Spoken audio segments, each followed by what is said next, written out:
حدیث نمبر 77 حدثنا احمد بن منيع ويعقوب بن ابراهيم قال حدثنا ابو احمد الزبيري قال حدثنا عيسى بن طهمان قال اخرج الينا انس بن مالك رضي الله عنه نعلين جرداوين لهما قبالان قال فحدثني ثابت بعد عن انس انهما كانت نعلي النبي صلى الله عليه وآله وسلم.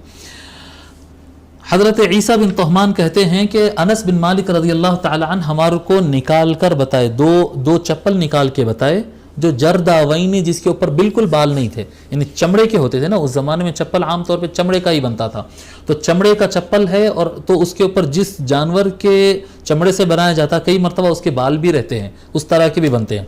تو دو چپل نکال کے ہم کو بتائے جو جرداوین، جن کے اوپر بالکل بال نہیں تھا، ایک دم چکنے صاف تھے، وہ لہما قبالان، اور سامنے اس کے دو